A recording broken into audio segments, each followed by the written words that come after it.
How are you doing?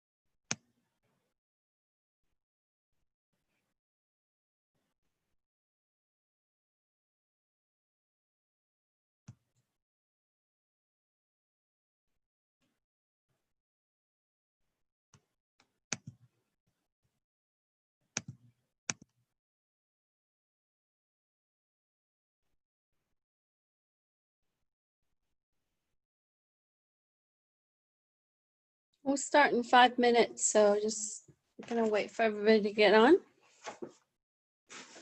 You want to go ahead and download Lab 6. It should say Lab 6B1.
So we'll begin in about 2 minutes. If you can check out Canvas and download Lab 6. Thank you.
So I'm caught up with your grade mostly, except for this week. We're still waiting for the week to end, and then I'll finish the grading for week 6 next week. But as far as going into this week, you can check your grade. If you have any outstanding work, make sure that you get them to me. If it's locked, send me an email. Okay, I'm gonna go ahead and begin. If you have any question, you can unmute and ask, and periodically I will check the chat. Because when I go into screen share full mode, sometimes it doesn't show the chat. So I'll check it periodically, okay? All right, so this week we are gonna work on lab 6. I had revised this lab because in the prior semester, I had chosen a birthday probability, which caused some confusion, and it just created some problems. So I decided to eliminate it and rewrote some of the exercises. So sorry that I couldn't get it up sooner. So it just trying to streamline and make it easier for you, and well, easy to understand mostly. Okay. So in lab 6, you can find the document posted here. I also included some information about including .h files. Sometimes when you write programs, you might want to include files, especially when you work with randomizing cards and dice. And a lot of the .h traditional file that you can include in the program came from C. But I modified the program to work with C++. But in any case, for some reason your Visual Studio gives you a hard time, you can check out the tutorial video on how to use .h file. Okay. So in lab 6, we are going to work with random function. So in your programming classes, you might have come across these, but we want to touch on a little bit more on how that compares to the main calculation. So to start, it talks a little bit about srand, and we're going to come back to srand. And the way we use srand in C++ is we would implement the time component to generate a certain value based on the seed. Because the computer doesn't have the physical space like we do to pull a card from a deck or to throw a dice. So it has to rely on a seeding number in order to generate the next based on the operation that's instructed. Now, srand is going to give you a random-like number, and it's going to rely on the runtime value. So that way it would return a value that seems random. Now, in C++, you simply include the header C time. In C, if you write it in C, you would use time.h. So what we're going to be doing is 3 programs that's going to generate dice output, and 1 program we're going to look at the frequency in an experiment if we're rolling so many times. Okay? Now, in the first couple of programs, you're going to use rand function, which is slightly than srand. And when we're using pseudo-randomizing mechanism, we have to think about how it's seeding and if it's generating things differently. Keep in mind that every compiler is going to have a slightly different output. So if you're using Visual Studio, it might look a little bit different than when you're using an online compiler or a different compiler. So that's important to kind of make note of, because if you're trying to compare it with your classmate, you might have a different output. As in in a sense, when we talk about randomization, we should have different output every time. but it doesn't always necessarily be true in the case if it's seeding from the same position. So we're going to take a look at random first, okay? R-A-N-D. So in the first one, we're going to simulate a 20 roll of a six-sided dice. And what we're going to do is it's only going to be one dice, and we're going to try to generate it. So we're going to use the mod or modulus to really indicate to find the remainder from the 6 phase. So you would see rand being used with the mod 6 to generate the integer from 0 through 5. So that way we can scale the number and look at the frequency of the number. So in such that we would shift the range of the number producing by adding 1 to the previous result. So a lot of times when you see randomization in programming, we would rely on some kind of value, and in this case we would rely on the previous value and be able to operate and generate a different value. Okay, so like I said, your numbers might be different from one compiler to the other. So when you test it with 2 different compilers in using the same program, you will likely see that it gives you different results.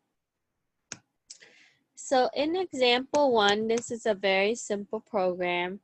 We simply include IOStream at the top so we can see out the result to view, to display. Then the second header, we have the sclib, which allows us to incorporate the random function. And we only have the main function. In it, we declare I, so that way we can have the for loop, and you can go directly into the for loop, I guess. But here, it gives you the comments to note that we are going to generate the number 20 times. So it's going to loop up to 20. Okay. And then we would simply use rand mod 6 plus a 1 to output the randomized number. So now in the condition, we want to check if it's divisible by 5, then we would have a new output. So that way we would have a set, right, base to count up to 20. So we want to make sure that we would have a set of values, and then the next line and the next line. But in each set, we simply just generate the number randomly based on the seed. So very simple program, and here I have it.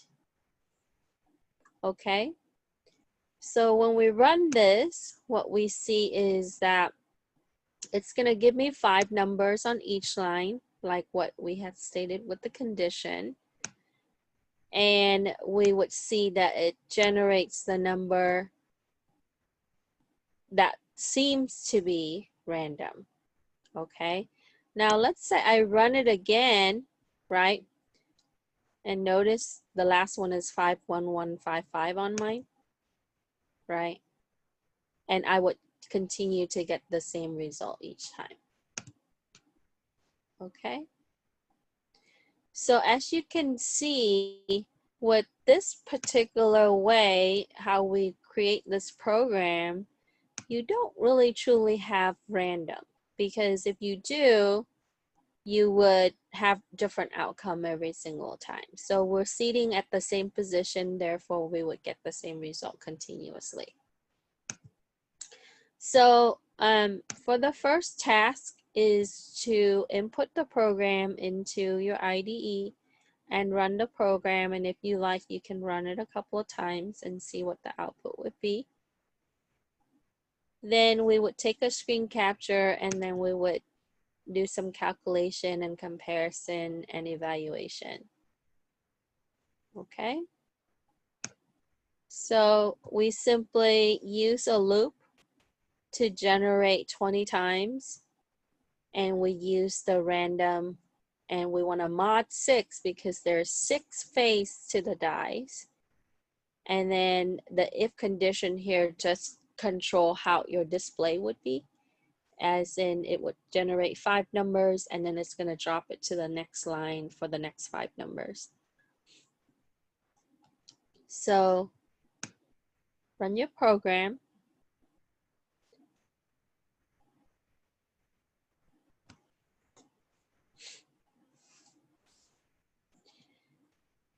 Then in the next part for 1A, we are going to calculate the probability of obtaining a 1, right? A number 1 using 6-face dice in 20 rolls. And it could be any number, but we chose, let's say that we choose to use 1. And mathematically, we want to see what would be the probability of that 1 appearing in the 20 rolls. Notice that in this particular case, there's independency because our 6 faces is going to be the same every time we roll. We don't eliminate that phase, right, once we receive the result. So one roll is independent from the next roll, just like how we would do a coin toss. So you don't have a condition that's applied for your next outcome. So in A, what we want to calculate is, let me get to zoom in a little bit more. So in A, we would have, if we're doing 1 roll, we know that we can obtain 1 number 1 out of the 6 face. So there's, our sample space is 6 because there are 6 phases in the die. And we want to get a 1, so that means that in 1 roll we would get 1 out of 6. So therefore, when you have 20 rolls, you simply take that 1/6 and then you raise it to the power of 20 because you're doing it 20 times. So that would give us a probability of getting a certain number in the 6th phase in 20 rolls. Okay? Any question?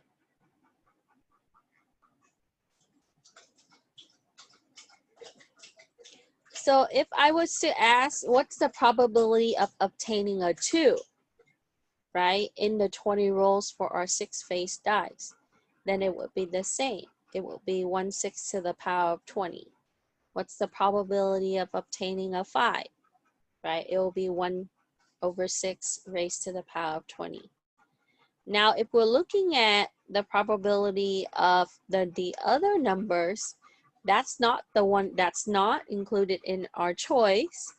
Let's say that we wanted to look at the number 2 through 6 because we picked the 1.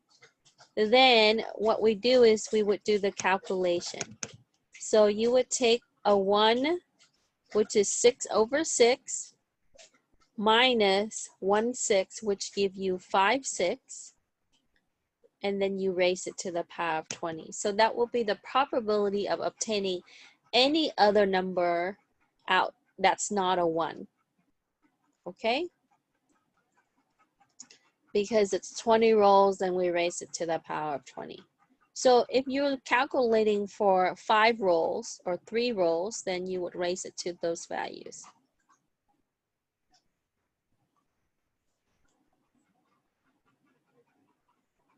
Any question?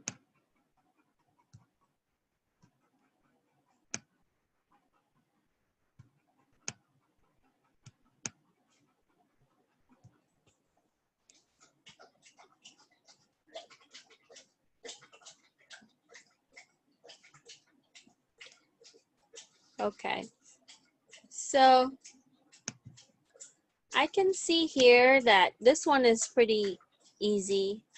We can say, we can count up the frequency of the number and see what will be the output. So in my case, my number 2 has 4. It appears 4 times. 1, 2, 3, 4. Then my number 5, it appears 4 times. Number 1 appears 3 times. And number 4 appears 2 times, and so forth. So in the next part of part 1, part C, is you just want to scale based on your output how many times a certain number appear. And you know, that could be different from yours to mine, right?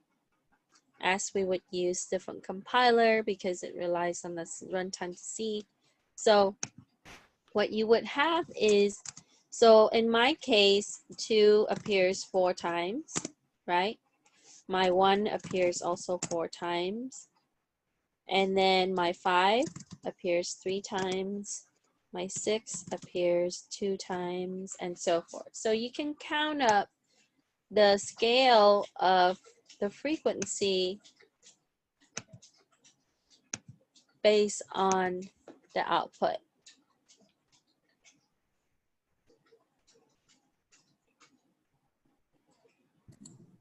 Professor, I had a question. Sure. And the program, the number 2 is not appear 5 times? Yeah, so if your program, because yours is different than mine, right? And so like what it says, so if you count up, if it appears 5 times, so let me see. I have 1, 2, 3, 4, 5. Yeah, sorry, I have 5 times. I miscounted there. So I have 5 times. And then, so you count up your scale of the number that, how often it appears. So for each of the value, we wanted to see how often it would appear. And as I mentioned earlier, if you didn't catch it, right, this is not truly random because in our case, if we keep regenerating it, it gives us the same output every single time. Okay? Because it's seeding from the same position. Hi, Professor. Yes? So I use the same compiler as yours. So I get exact same numbers as yours, right? Yeah. So if you utilize the same program on the same compiler, it should seed at the same position. So it would give you the same output. Now, if you, let's say that we can test this across, right? We can test a different online compiler and see how that is. So that would be, it would likely generate different because it would have different runtime. Okay.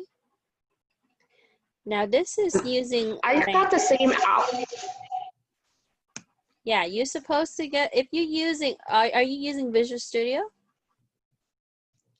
This is Lachelle. I'm using Repelled, and I got the same answers as you, but I'm seeing 2 6 times.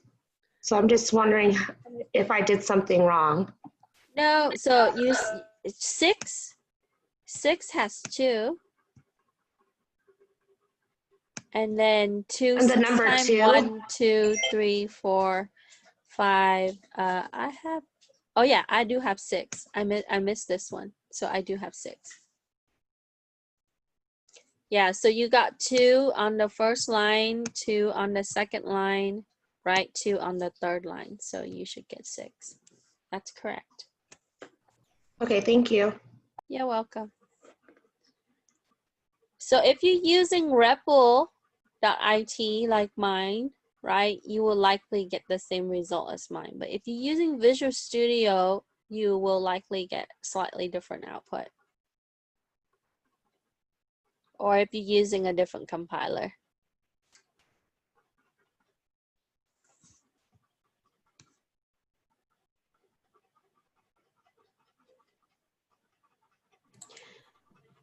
Question? Yes, I had another question, Professor.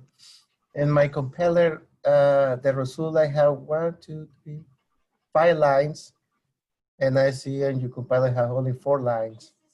Does something have to do with the compiler or? No, it's the way, okay, so it's really depend on how you set up your condition here. So what we did in this statement with the if is that we would get, so if the counter is divisible by 5, it would begin the new output. So if possibly that your counter, it would be divisible by 5 to that limit, and then it drops it to the next line. Yeah, but So because my first line came with a 6, only just one number, and the second one has 5 numbers, and they continue with the lines down. yeah, so it should be formatted based on, so you would have a 6. Hold on Yeah, one my second. first line is only 6, one line, just one number, number 6. Huh. And my second line, they have 5 numbers, 6, 5, 5, 6, 5, and so on Okay. to that. Yeah, so it started with the high value. So that means that when you take 6 divided by 5, you have 1 as a remainder, right? Then what it Yes, does, yes. it drops it to the next line right away. You see Okay. what I mean? Yes. So yeah, so what they did was they used mathematical value to control the way the line is output. And that's okay, because if it starts at a high value, it's going to drop it to the next line. So therefore you would have more lines. But ultimately it will only going to reach, as it loop, it's only going to go up to 20 numbers that's supposed to generate. Okay. Okay. Yeah, so if you can tweak this condition, this control statement, to kind of make your output a certain way. Okay. Yeah, because I have the same Yeah. same line, but they Uh-huh. give me 21, not 20. Huh. Yeah. Are you And I sure was, did you use the loop correctly right here? yeah, I have the same in the in the 4, Uh-huh. I minus 1, I less or equal 20. Yeah, so you have to start for I at 1. If you start at 0, you will get 21. Yeah, That's what I see the Valerie mistake. Yeah. suggested. Yeah, Yeah, right here. that's good, Val. You got it. I didn't Thank even you. think that. Yeah, because a lot of times when we write our for loop, we start at 0 for the indexing, right? I understand that. Yeah, I just went over that with my Python class. So if you, yeah, so it really depends on which value you start with. If you start at 0, it's gonna get you 21. So yeah, just check your for loop. No, yeah, I got 20 now. Thank you. Okay, got it. Yep. And she also added in the chat for you if you guys are having the same issue. Good job. Okay. So in this part, you just state how many times you get certain number. And then based on that, you would calculate the frequency, right? Because let's say that I have 6 of the number 2. For the number 2, it appears 6 times. So if we just do the frequency, we're not looking at the random probability or the roll probability. It appears 6 out of 20 times, right? That's all I wanted there. And then, so let's say if the number 1, let me double count my number 1. So I have 1, 2, 3. I have 3 number 1. So let me fix that. Then my number 1 is just 3 out of 20. Really simple. Okay. And then you would continue with the other numbers. So now this is, if we're looking at the sample, this is a fairly small sample to really determine, right, how frequent certain thing is and how this the random, how it seeds to be closer to what we want to achieve. But later on, when we're looking at a larger set of roll, like if you're rolling 1,000 or 6,000, we can see how random function is going to generate the values and how they're different for each one. And then when we're going to implement srand, so you're going to see a little bit when we have time is incorporated to generate what will be random. Okay. Okay, so based on that, you can tell me which number appears more frequent, right?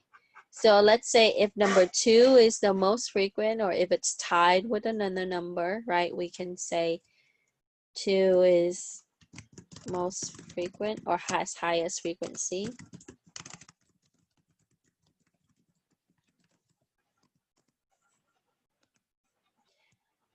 And the purpose of this is to show you how you would use rand function in C++ to create a programs for something like this, to simulate dice or to simulate random integers. And then I want you to rerun the program a few times, 2-3 times is okay. Do you get the same or different? Right, and we touch on that already. Okay, so I'm getting the same output every single time because it's seeding the same.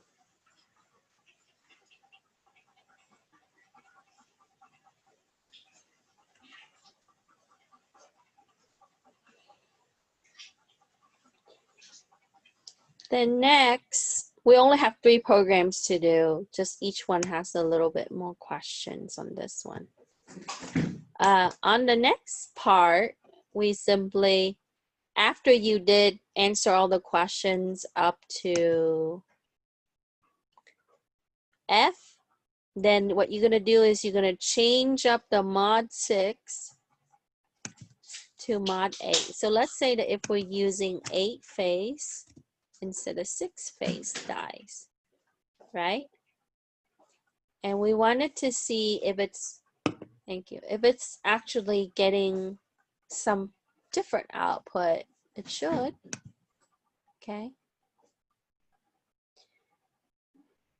And so as you can see, we would increase this so we would have different phase value now. Okay, so for G, I simply just need you to change up the mod 6 to mod 8.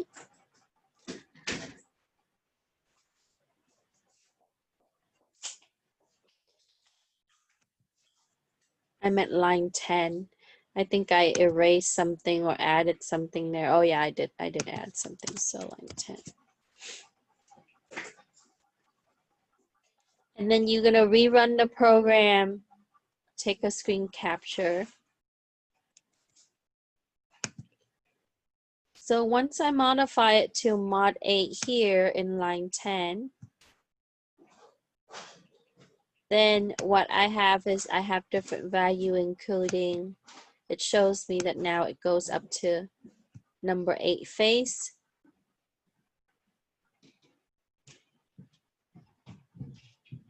And we're still only generating 20 times, and we're still limiting it to 5 numbers per line.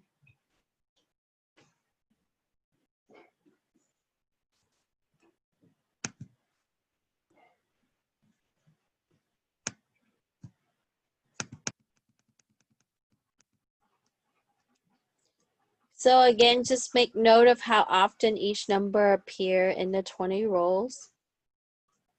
Which number appears the most? Is it different than the 6 phase dice? It should be, because you might get a higher value appearing more often, right? That should be an obvious answer.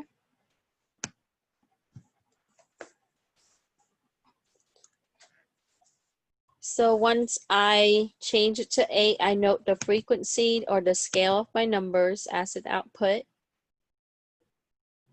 And then based on that, I can determine which one would appear the most. Then let's tweak our program and change it to 20 roles. So we want to go up to, to 40 roles.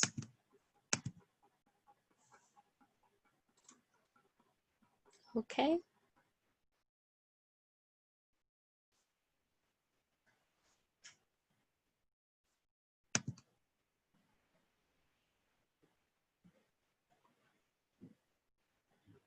And then just make note of which number appears the most in the 40 rows.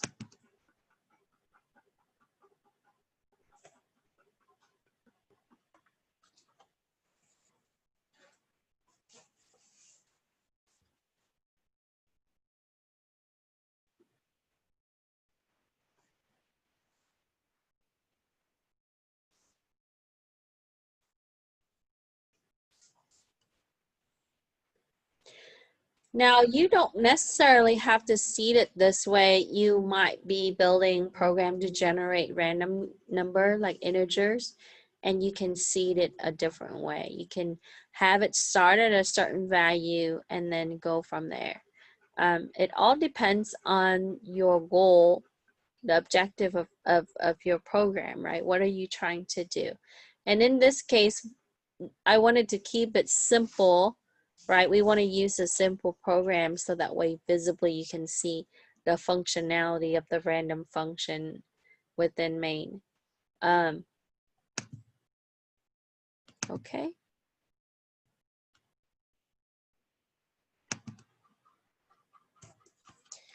So once you change your role values, rerun it.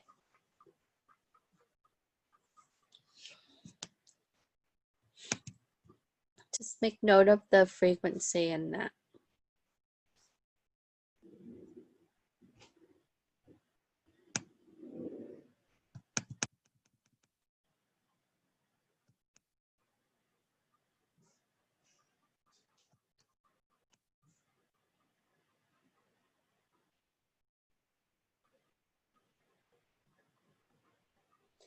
Any question with exercise 1?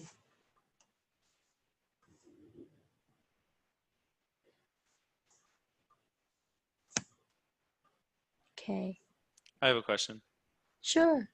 So for, I think it was F, it produces the same outputs because it's using the same random Same number seed. generator? Yeah.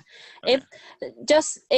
If you give it a different start, it would give you a different output. Since we have the same start with the value and it's simply do a +1 with the random, so it's gonna always be the same.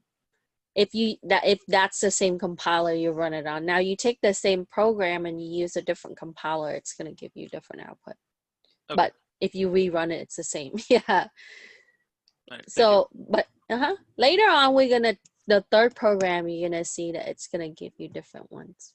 Okay, so rand is not truly random. It's called pseudo random, right? Because we give it we have to all of these, the computer, it needs a seeding, it needs a starting point. So no matter what, right, you have to really tell it. But now if you add in the time component, that's gonna give you visibly something that's different. Okay, so, and pay attention to that. So this one, we didn't really include the C time. So when we use srand in program 3, you have to include the C time STL, so that way the header, so that way we would have it different each time. Because as you rerun it in a later time, it's different than the prior time. So you would get a different output. Okay. So on the in the example 2, this is your die phase frequency. And this one, we're gonna test it with the larger sample. So we would do it 6,000 roll, right, for the dies. And we're gonna use only 6 phase.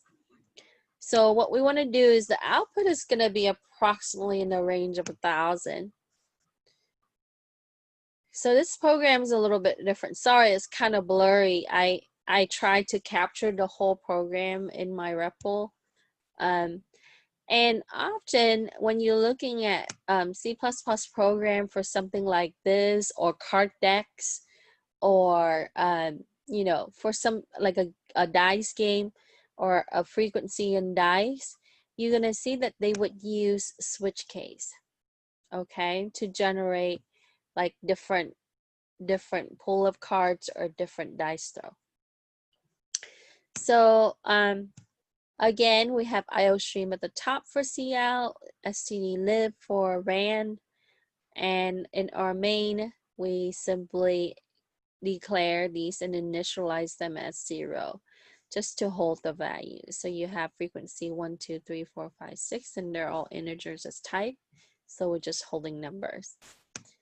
And then we would have role and face variable to hold, to have the counter for the role, which is going to be from 1 to 6,000. And for our face, that would be represent 1 through 6 for our dice. Okay. Now you can use I instead of role, it doesn't matter, but this is the way it's created, so it's easy to identify. And we start at 1. So in the for loop, we start at 1, and our roll is going to go up to 6,000. And similarly to the first exercise, right, you notice that it's doing a 1 plus rand mod 6, right? That's the same as exercise 1. This is going to give us the random number from 1 through 6 to represent the value as we throw the dice, right? And then we would do a switch case. So if we wanted to roll a 1, that will be a case 1, and then we would increment the frequency for 1. Case 2 to roll a number 2, the phase 2 on the dice, and so forth. So phase 3, phase 4, phase 5, and then we end it with phase 6. Okay. Then what we want is we want to show it. So we would do a phase frequency, and then we would show each phase. Okay. So let me go to my REPL.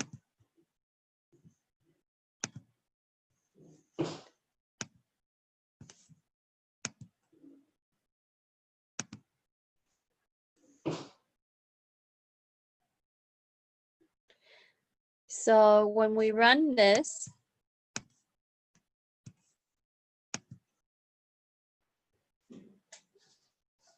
and I cleaned this up because, you know, I wanted to make it look a little better for you guys. So with the phase, it shows that phase 1 gives us 980, right, to 930, 993. So that means that the number 2 shows up 993 times.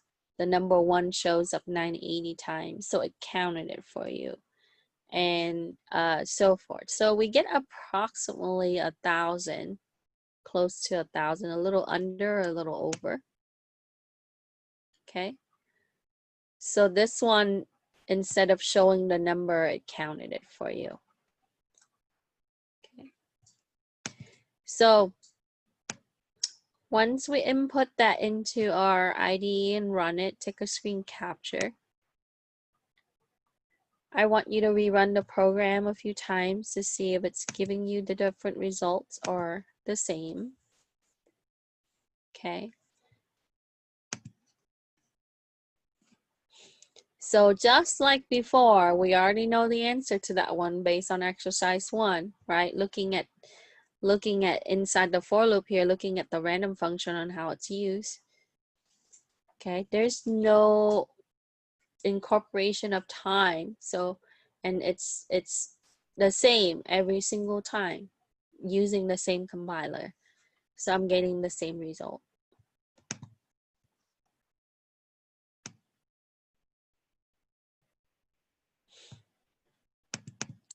And then based on your output, tell me which one has the highest frequency. And this one's easy. You don't have to count it. It already counted it for you.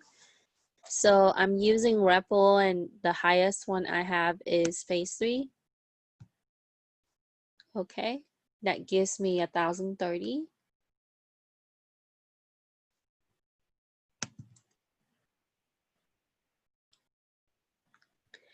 So now if we really calculate this, right? If we really calculate the probability of number 3 showing up in 6,000 roll, it's going to be very large. But if you're looking at the frequency, that will be, for mine, it's 1030 over 6,000. But for the phase 3 alone, if you wanted to calculate it, like we said, it's 1 over 6, and you would raise that to the power of 6,000. And mathematically, we know that, you know, this is its probability for number 3 showing up in 6,000 roll.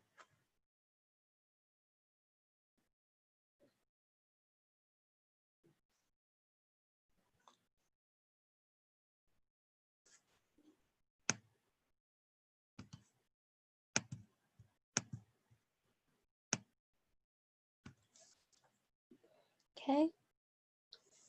So here is, I wanted to put frequency, which is my highest is for number 3.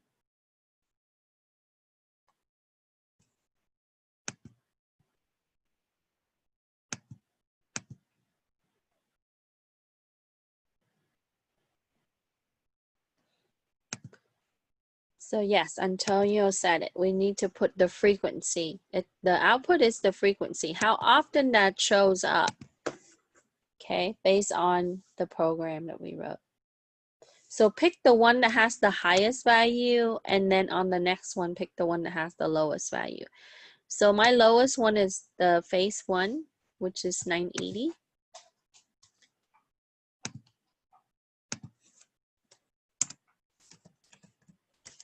So phase 3.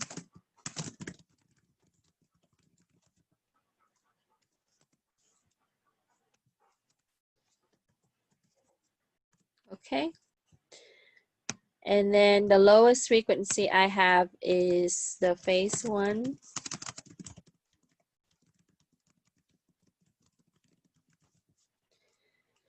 Which is, the frequency probability is 980 over 6,000. And with the actual probability for that phase to appear in 6,000 roll, just like the other one, it's 1 out of 6, right? Raise that to the power of 6,000.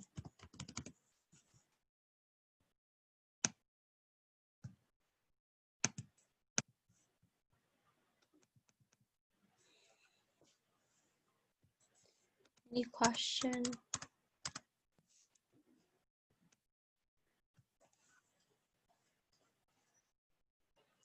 So as you can see, right, the program is only gonna, it's limited. It's trying to give us the randomized number, but it's pseudo random. And based on that, we have to consider how accurate it is compared to our calculation, looking at, right, how frequent that number should appear. Okay. So they control the frequency inside the program already, the way it's created. So this is, if you're the programmer, you can look at how you would build a random program, and is that truly a random program based on the components that you incorporated in your code.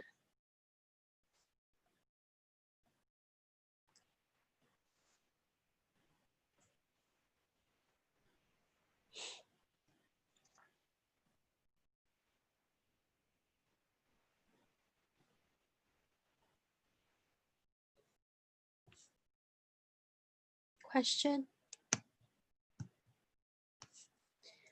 Okay, so after B and C, we're gonna edit our program to simulate 100 roles only. And then we wanted to look at the frequency with 100 roll. Okay. So in the next part, I simply just change this.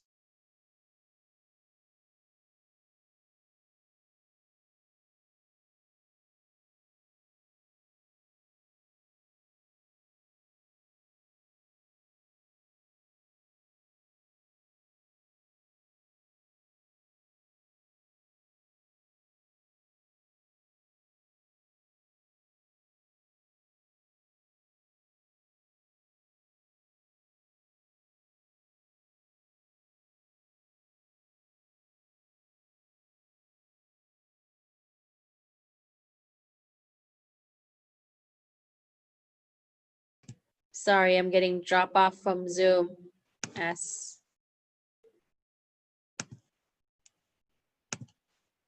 Okay, we're back.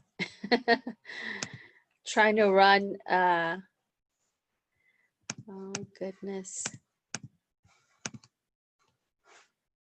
Mountains and hills.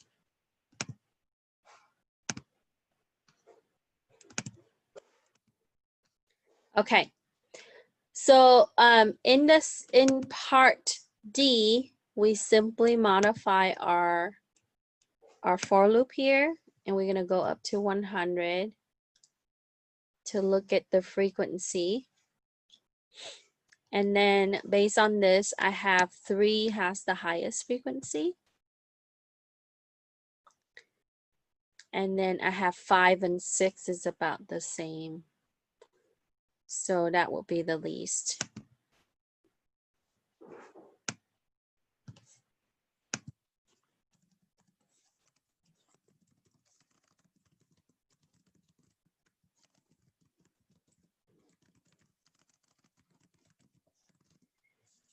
And that was 23 I got.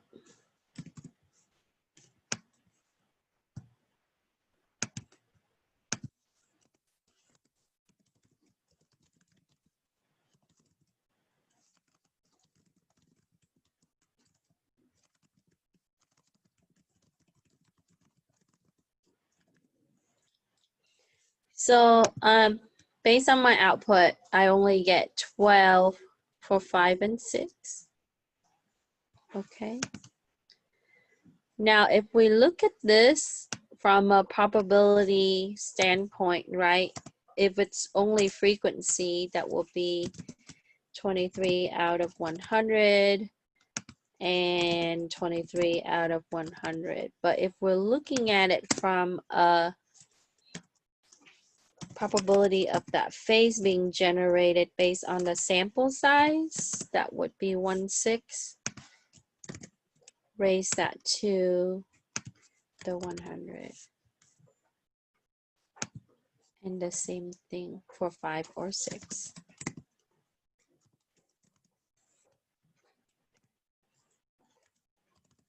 Because in one roll, you only get one face, right? So you can get 1 out of 6 that you would hit a 3 or hit the 5 or hit the 6. So when you do 100 rolls, it's simply you just take 1/6, raise that to 100. And that would be the probability of that phase showing up. So in reality, when we're looking at the mathematical calculation for this, the probability, the actual probability, we're seeing that it's actually lower, right? Compared to this, that number 3 randomly generated 23 times.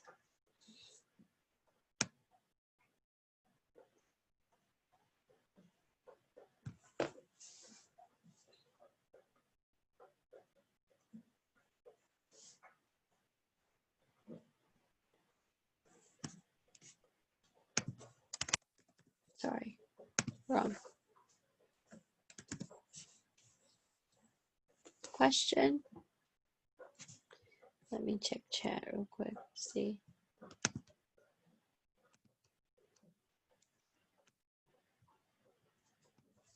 Yeah, I caught that. I don't know why I typed 23, Raphael. I fixed that. 12 out of 100.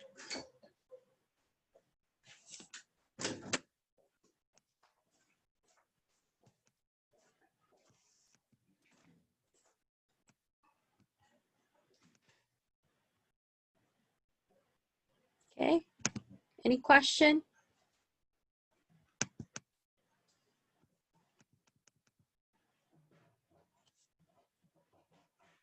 And then we can test it again for the 1000 rule. Easy at that.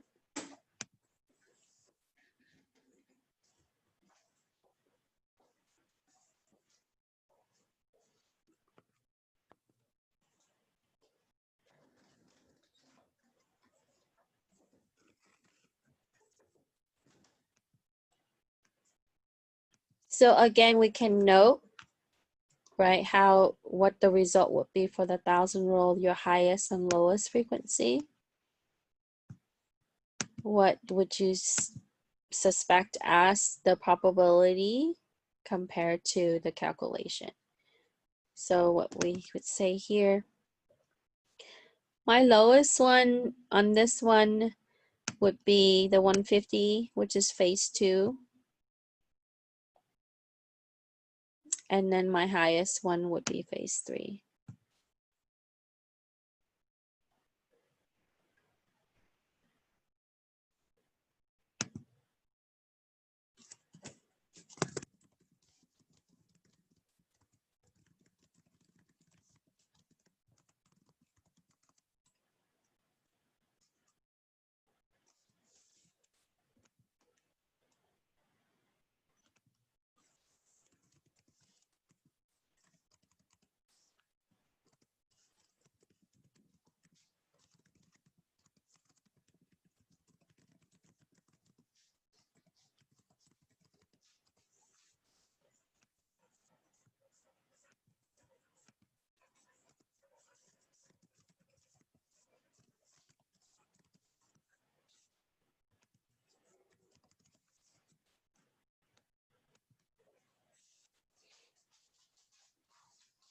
Any question?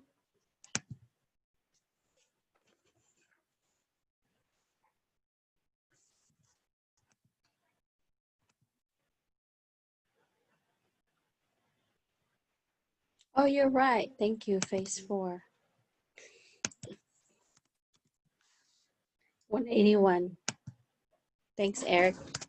Good catch. I don't know why I looked at the 179 and I said that was the highest. It's 181.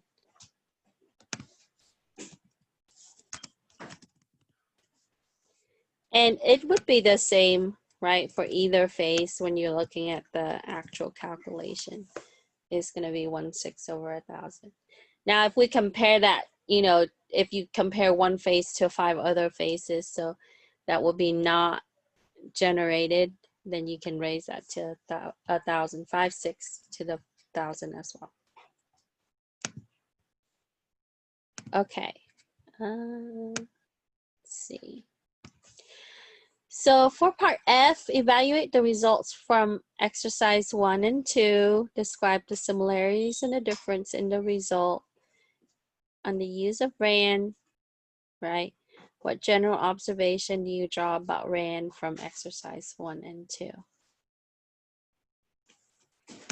Okay, so we see that both programs using the same 1+ RAND mod 6 for 6 phase, right? What can you say about RAND, right? It's pseudo-random, so it would seed the same using the same compiler. You would get the same output every single time, so it's not truly random. That's what I would say. Okay. Any question?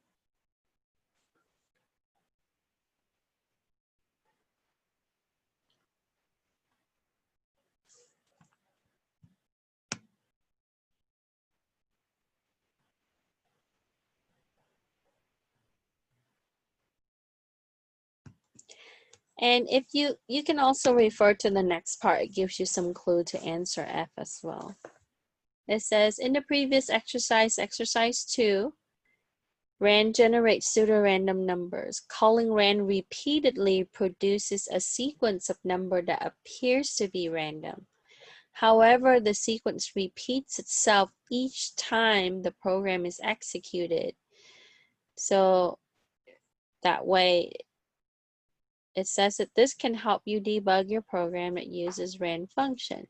Once the program has been thoroughly debugged, it can be conditioned to produce a different sequence of numbers for each execution. This is called randomizing, or can be done using standard library srand. Function srand takes an unsigned integer as parameter and seeds the function rand to produce a different sequence of numbers in each execution of the program. Okay, so when we use random, we don't have true rand function, we don't have true randomization there. Okay, so in this one, we're going to use srand and we're going to generate 10 rolls for the 6-phase dice. And so we're using CIS7 Lab, ctime, and IOStream for our header file. In the main, we incorporated the loop, but in our case here, we actually want to state this first. Okay, so we're gonna seed the random number generator by using the srand time null here. Okay, then inside the loop, again, we would use the same thing. So this line makes a big difference in how your output would be. It will be randomization versus what seems to be random compared to 1 and 2. Okay? So the only change that we see between this one compared to the other one, right, is that it added this line right here. Okay? So I'm going to go back.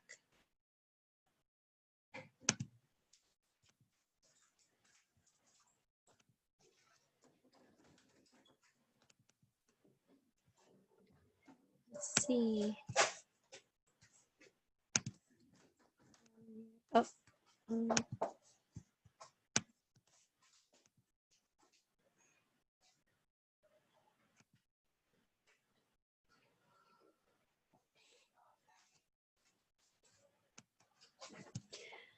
Okay, so on this one, we're gonna run it for 10 times. Like we said, we're gonna have a condition to output 5 per line.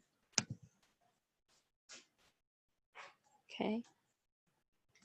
So what we have here is that we have these numbers. So I have 1, 4, 5, 1, 6. Run it again, and I should get a different set of values, right? Run it again, different. Run it again, different. Okay. So for exercise 3, right, we use srand time null. This allow it to read the clock to get a value for the seed automatically. So if you run it before, like, so if I run it at, at a certain time, and then 5 minutes later I run it again, or even a minute later I run it again, it's different. Okay. And the function time returns the number of seconds that have been passed since midnight, January 1st, 1970. So that time value is incorporated. Therefore, you would get a different set of numbers each time that you click run. And the value is converted to a positive integer or unsigned integer, and it used as seed for the random number generator. So that line srand time null is very essential, right, to give you specific, to give you different output each time. And that's the main difference between exercise 1 and exercise 3. So the function time takes null as the argument, and it's found. So we have to incorporate the header C time when we're using this, okay? So we put the program into IDE, you run it, take a screen capture, and then I want you to run it 3 more times and tell me if the results is different or the same.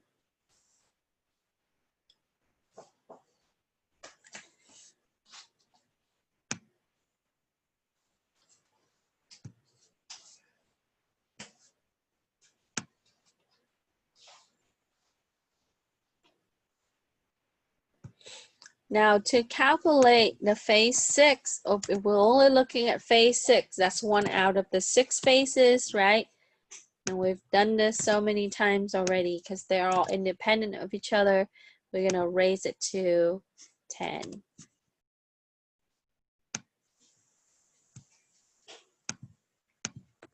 Okay.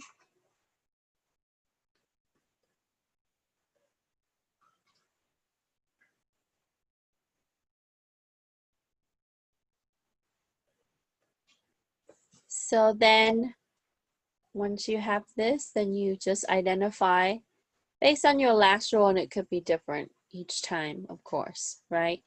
Just look at one of the result and tell me the highest frequency for a certain number.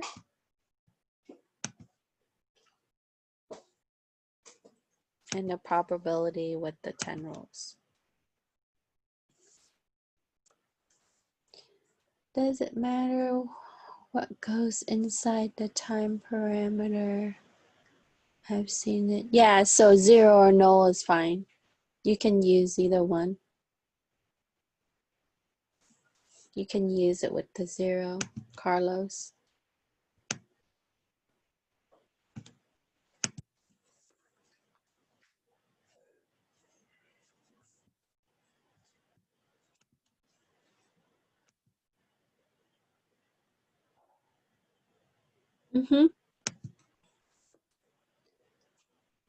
So now would be just in the present, so it takes the current time or the clock, the system clock.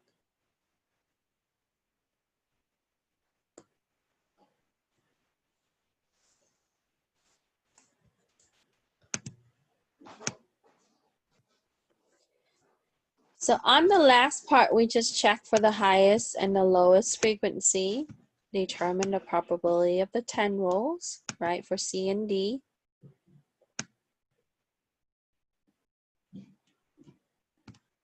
So you just look at one of your output and determine that, just like what you did in the last 2. So should be this same process.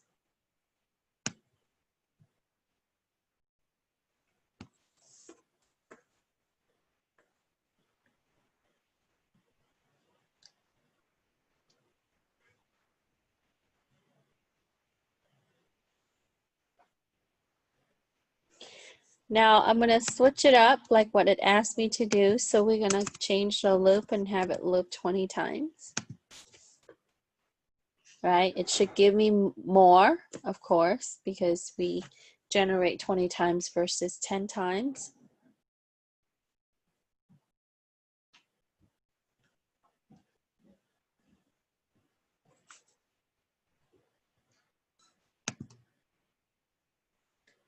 And then what we want is so this should be obvious, it should be different.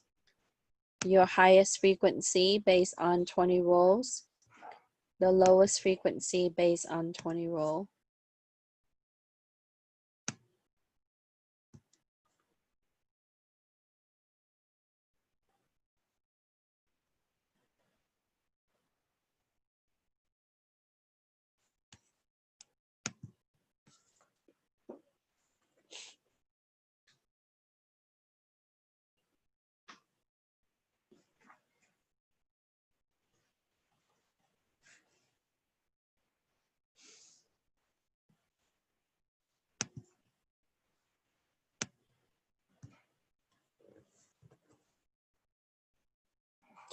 So once you have the highest, lowest frequency for both, right, and also looking at the differences or similarities with the program, you want to conclude the last two questions.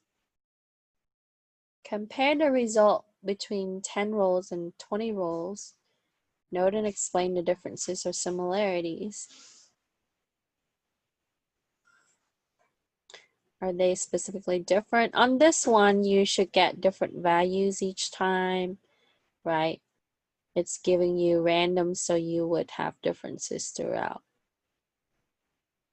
What can you conclude about using function rand and srand?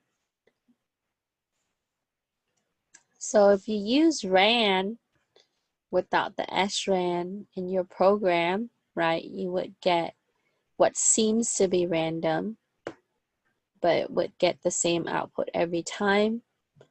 If you add srand and incorporate the time component, like some of your classmates suggest using the parameter now or 0, or in the case I have null, then you would get, and then after that you would call the rand function, then you would get different output each time. But it's still a pseudo-random. It's still gonna seed add a value, right? Which is it's gonna pull that from the time. Okay. Other questions?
I've always used it with the null or the 0. And let me look at some resources for this. Yeah, you can also indicate it now. You can use the parameter now. Let's see.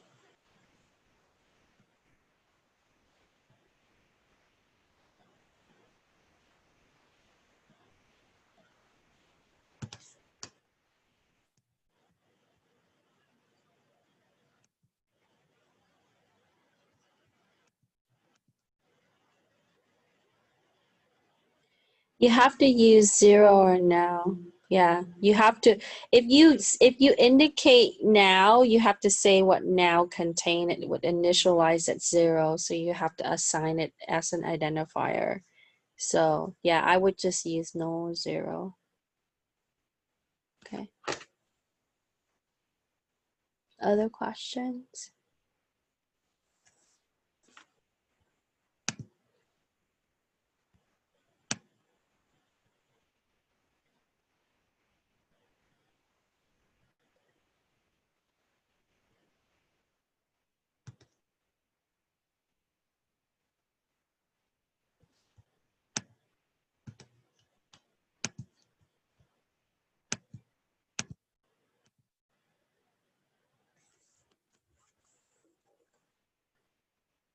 Yes, Valerie.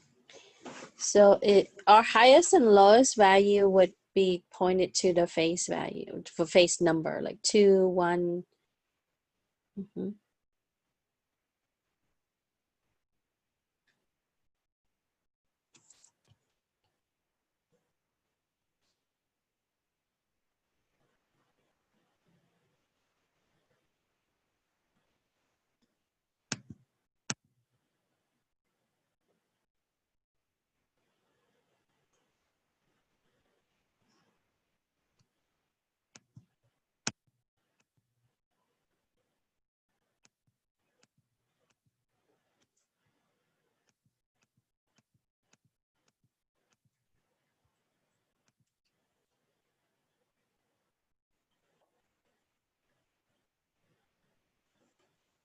Any other questions? Did you need me to explain anything else from the lab?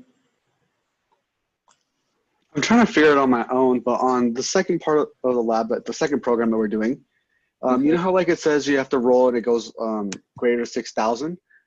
All my numbers are higher than 6,000. Like it's supposed to, like, I don't know. I'm trying to figure out why it's giving out numbers like that. For number 2? Number 2, yeah.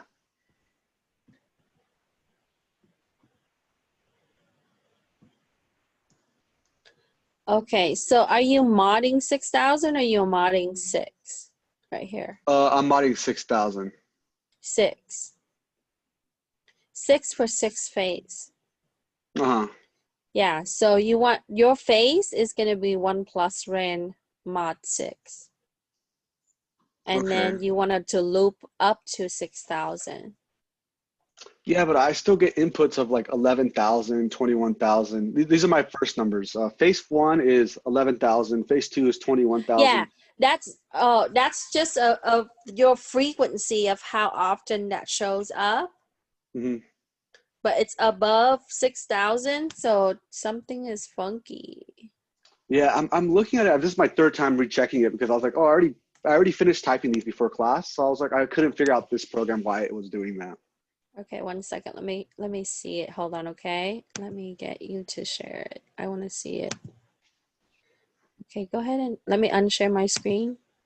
Okay. Okay, just hit share screen on the bottom of Zoom. Oh, okay, okay. Let's see. Can you see this? Can you see my screen right now? Okay, yeah. Go left a little. Oh, I have a let wide me- screen, so I don't know if that. Yeah. Okay, well, it's okay now. Scroll up a little.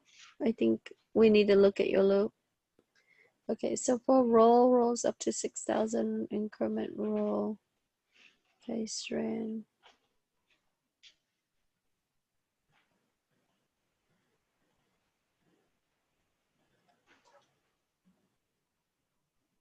And then your output, you said it's giving you Yeah, this is my output right here.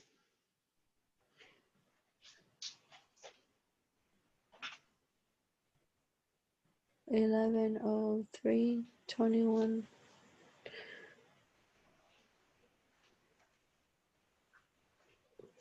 That's weird. Go back, let me see.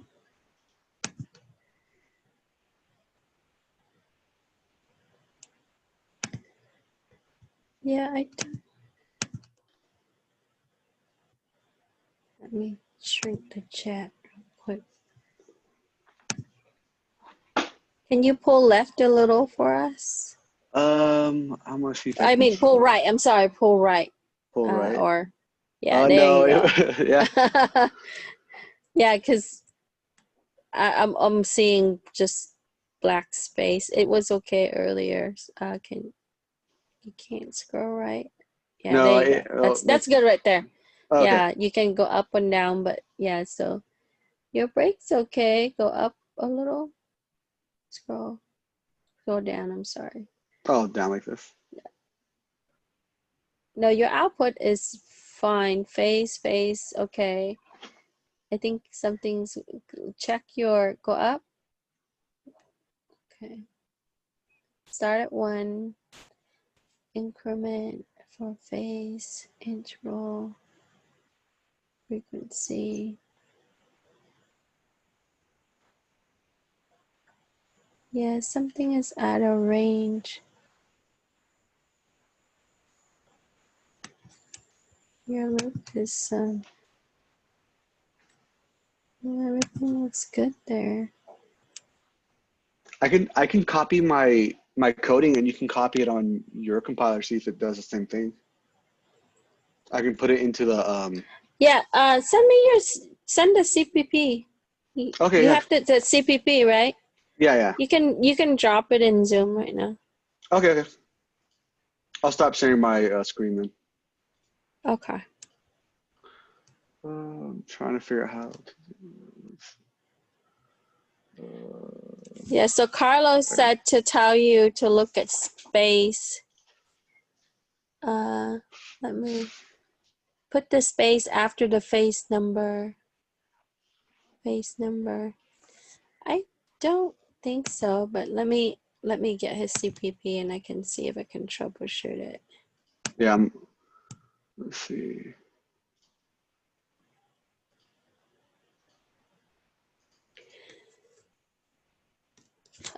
Some liberties when doing the lab, I condense. Yeah, Albert, that's totally fine.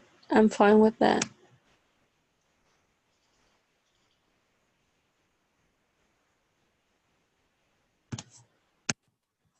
Okay.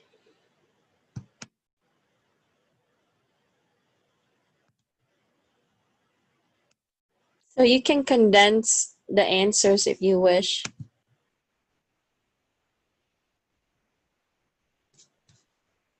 I don't know if I'm getting spotty internet or not.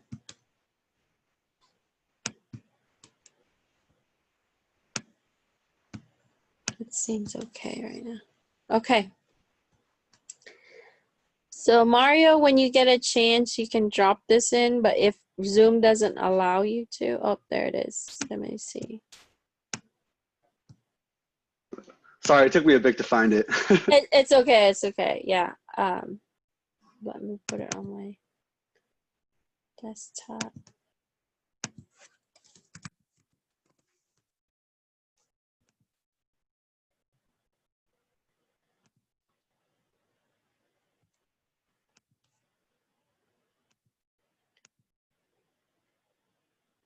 And you include all the header file correctly at the top. Let me see. Yes, I'm pretty sure I did. I can check.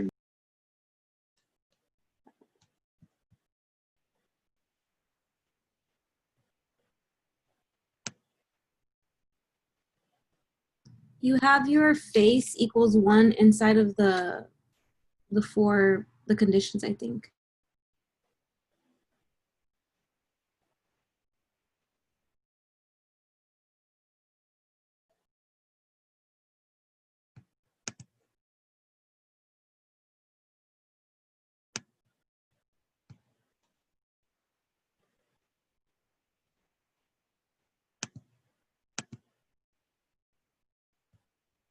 Okay, so unit 6. Code.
Frequency.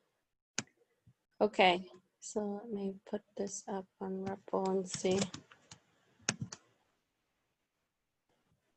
New 11 create.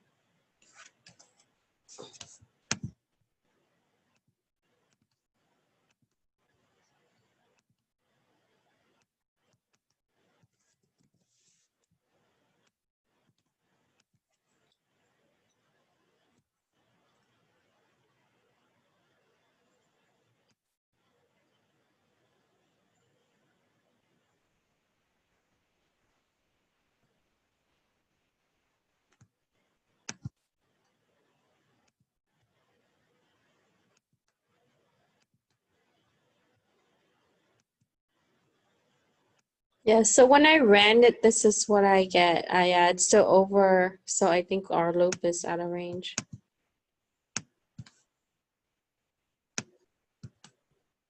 Let Let me see what you guys are saying here. It's not giving me the chat. Base number.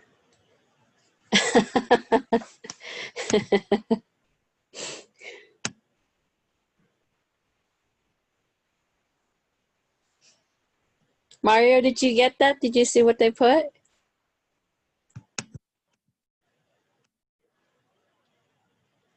I thought that was the problem at first, but for some, Well, for yeah, some that's what Carlos said yeah. in the first place. Yeah, he mentioned that in the first place to me because that made it go out of range. So, okay. Yeah, because I this is your program right here on REPL, so just fix the face number on that. Yeah, now it's working. Thank you, everyone. Yeah, good job. It's all right. We learn from each other too, right? Fantastic. Okay, so any other questions? I think I do have a little bit of time. I wanted to do, well, originally I wanted to talk about the paradox, but not everybody's finished, I guess. So I'll save it for next Tuesday. And then we'll touch back on Albert suggested that we should look at Monty Hall. But right after I talked to you guys, you know, when I was eating dinner, I started watching Deal or No Deal, and I was like, oh, probability. So we'll tie it back to some of the game show, and we'll touch on it because we'll lead that into relation next week. So, okay, anything that you have question on as far as the lab? Okay, no question.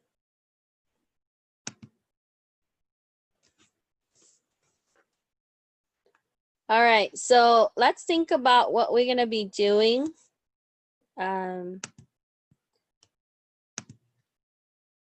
Let's think about what we're gonna be doing as far as, you know, if you want to do something similar to this for your project. I will release your project in about 4 weeks. As this is week 6, so about week 10 or so, I'll talk about what you can do as far as project. There's some material that will be incorporated at the end, and so if you choose something that's a little bit closer to the topic at the end, like encryption and stuff like that, then you can do that. And I will show you some of the sample project from last semester. They did fairly well overall in various. So there's one project that requires probability, which is the blackjack game. And I know some of you are doing blackjack game for your other classes. But this is more of like a card reader blackjack game, where you can predict the card based on the dealt card. So, okay. Okay. Let's see. And then if you have your extra credit, make sure you add that to the last assignment, and then we'll take care of that. Any other questions?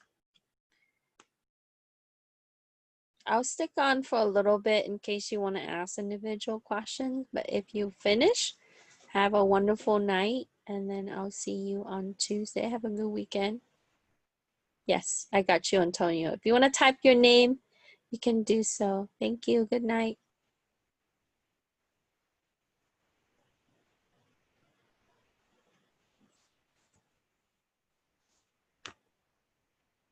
Night, everybody. Take care. If you have questions or need help, ask, please. Jose, before you go, check your email. Important. Yeah, I was gonna wait for the class time so I could talk to you about it. That's fine. You can talk to me about it. Yeah, I got an email this afternoon that I guess they tried to reach the dean because maybe, I don't know if they left you a voicemail or they had sent you an email, but the phone number might be from Catalina. So I guess that's their office. So if you receive a voicemail, call them back. Okay. just for everybody that's curious, Jose got nominated for, he was one of the few that submitted for the scholarship and he got it. So hopefully you get the money, the check soon. And then you can buy everybody virtual pizza. Thank you. Yeah, so check your email and then get back to them. And if you have challenges, reach out to me and then I'll let my boss know. But I told her that I would let you know. And so that way that you can talk to them. I think they wanted to talk to you and maybe get, you know, you to say something. Maybe they want you to record. So I don't know. So all I know is you won. So that's all that matters. Okay. It's Yeah, I fantastic. wanted to talk to you a little bit about it, but in private. Okay. Okay. Sure. That's fine. Let me see. Maybe if you want, in a little while, or I can, once everybody finish, or if they don't need any other help, I can set up a room and you can chat. Okay. Okay. Thank you. Uh-huh. Are we okay? Any questions?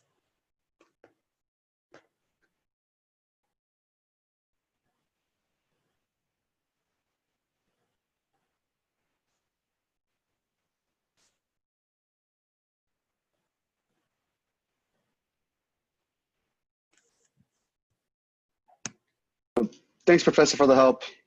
Yeah, you're Really appreciate it. welcome. Yeah, it's okay.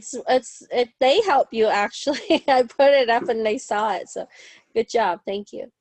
No, I was noticing that my numbers 1, 2, 3, 4, and 5, 6 weren't there, and I'm like, where are they? Well, I know they're there, so like.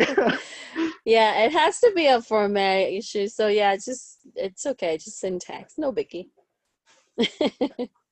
Have a nice day, okay then? Thank you You so much. too. You're Bye. welcome. Bye.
Does anyone need help or have questions?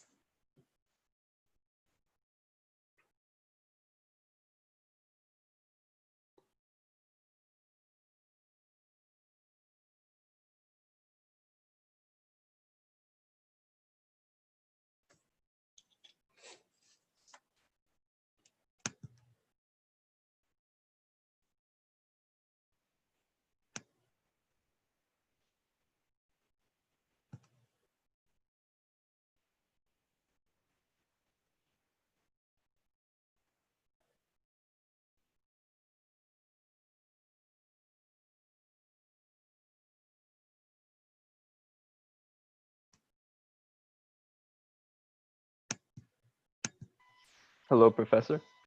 Yeah, what's going on?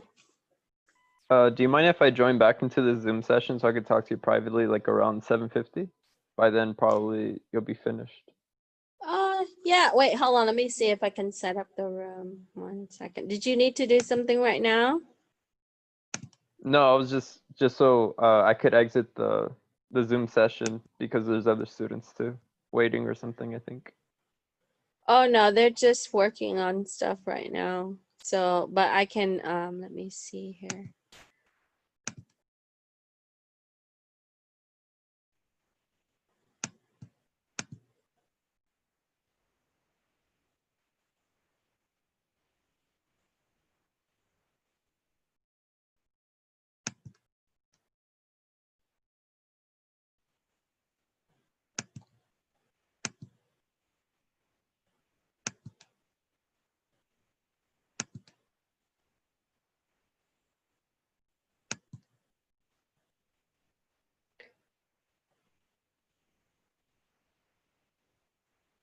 Okay, so I'll be right back. If you need help, I'll be right back, okay? Let me go answer his question real quick.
I think everybody left. So anyway,